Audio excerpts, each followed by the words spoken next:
विरोध नहीं है, विरोध है कि उनको रेगुलर करना है, उनको रेगुलर कर दीजिए। एक ही नौकरी के लिए बार बार आप नियम बदल रहे हैं, बार बार आप उसमें बदलाव कर रहे हैं, ये सही कहीं से भी नहीं है। कहाँ गया कलम आपका? कलम खो गया क्या आपका? परीक्षा के लिए जो नियोजित टीचर हैं वो घबरा नहीं रहे हैं, बस ये है कि समय कम पड़ रहा है।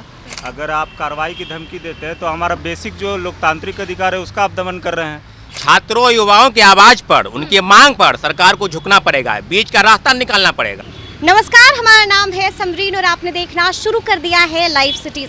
देखिए, 7वें चरण की शिक्षक बहाली से पहले सरकार ने नई शिक्षक नियमावली को मंजूरी दे दी है, लेकिन सरकार का ये दाव थोड़ा उल्टा पड़ गया है और इसका जमकर विरोध हो रहा है।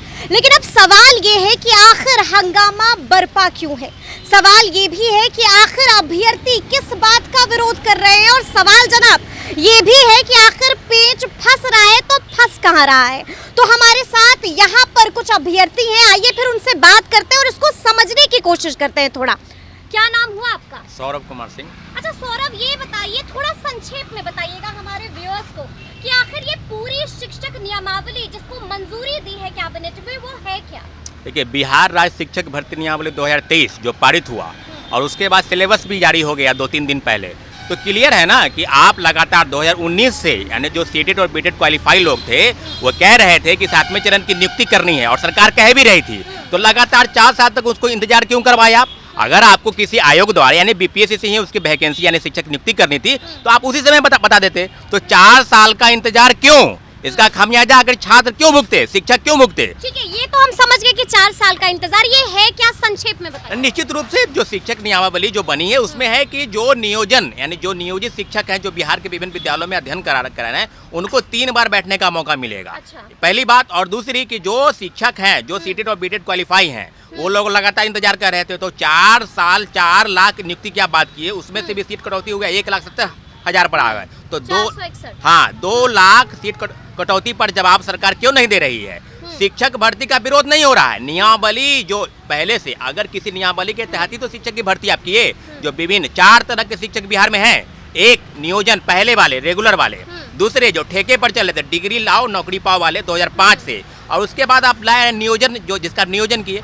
तो आप जो पहले नियमावली के तहत जिन शिक्षकों की आपने नियुक्ति की उसी शिक्षकों को आप कह रहे हैं कि फिर से आप परीक्षा लीजिए, तो आप थोड़ा समय दे दीजिए ना। बीपीएससी से कहाँ कोई विरोध है? मतलब परीक्षा देने से विरोध नहीं है, विरोध है कि उनको रेगुलर करना है, उनको रेगुलर कर दीजिए। तो रही है सरकार की कर देंगे? नहीं, बिल्कुल नहीं करेंगे। रेगुलर कब करेंगे? जब आपको 3 बार परीक्षा में बैठने का पास करेंगे तब रेगुलर करेंगे।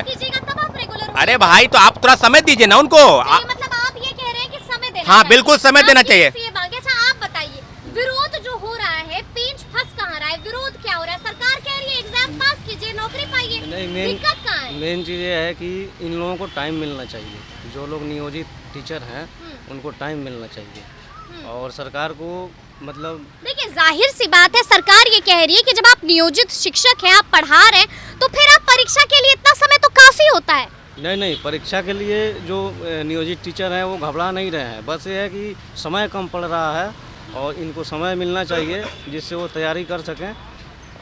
बाकी तो जो नियमावली आया है वो स्वागत योग्य है, लेकिन इनको भी समायोजित करना चाहिए और इस पे विचार करना चाहिए सरकार को। अच्छा ये बताइए कि सरकार जो है, जिस तरह से आप देख रहे हैं कि हंगामा मचा हुआ है, उसके बाद सरकार भी कह रही है कि अगर ज्यादा हंगामा करेंगे, ज्यादा विरोध करेंगे तो एक्शन हो जाएगा। क्या लगता है?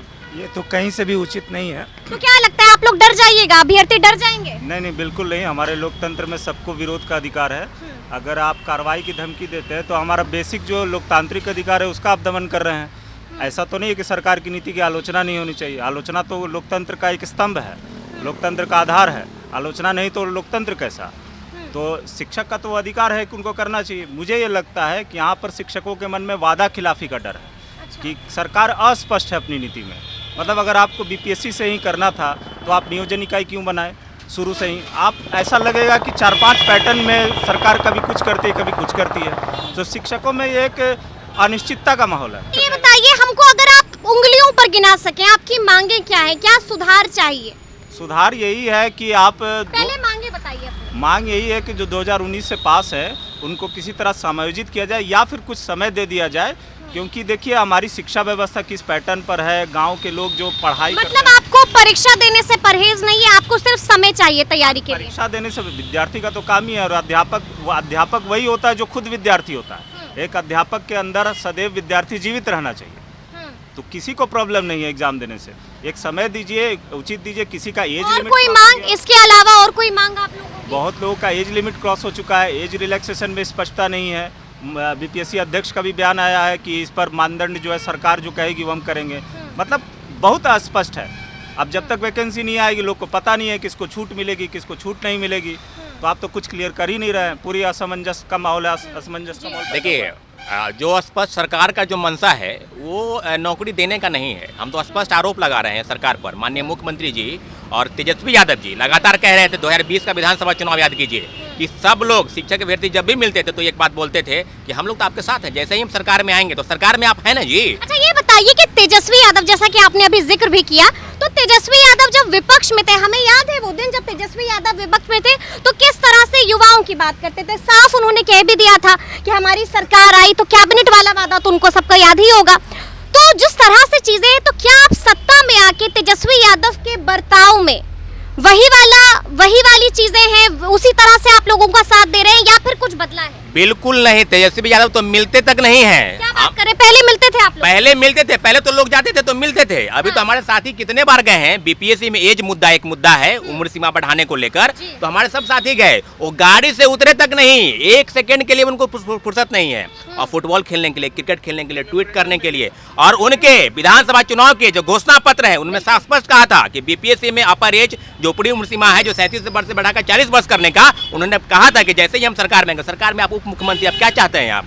इस तरह से छात्रों के लिए, छात्रों की आवाज पर, अगर विरोधियों के आप अगर नहीं चाहते हैं आवाज बनना, तो आप स्पष्ट बोलिए। आपका कहाँ गया? आपने कहा था ना कि हम 10 लाख सरकारी नौकरी तय कैबिनेट का, कहाँ गया कलम? आपका कलम खो गया क्या आपका? तो निश्चित रूप से सरकार की जो मंशा है वो 4 लाख, आपने कहा था ना कि हम 4 लाख शिक्षकों की भर्ती करेंगे, क्या हो गया? 2 लाख शिक्षक की कटौती हो गई, 1,70,000 पर आप निकाल रहे हैं, क्या हो गया? वैकेंसी सीधे सीधे सरकार चाहती है ना कि लटकाना, मामले को लटकाना। अच्छा देखिए सरकार चाहती है मामले को लटकाना, लेकिन हम आपको बता दें कि बीजेपी भी एक्टिव हो गई है इस मुद्दे को लेकर। साफ साफ कहा जा रहा है कि अभ्यर्थियों के साथ सरकार मजाक कर रही है, ये भी इल्जाम लगाया जा रहा है। आपको बता दें कि बीजेपी नेता सम्राट चौधरी ने भी कह दिया है कि हम अब अभ्यर्थियों की आवाज बनेंगे। क्या आपको ऐसा लगता है कि जो बीजेपी है इस मुद्दे को छान रही है और राजनीति कर रही है? मतलब आप लोगों के जरिए, अभ्यर्थियों के जरिए जो है बीजेपी को एक मुद्दा मिल गया है। नहीं, मुद्दा क्या है? बात तो सही है कि जो बीजेपी कह रही है बात सही कह रही है। मजाक हो रहा है आप लोग के साथ? बिल्कुल मजाक हो रहा है।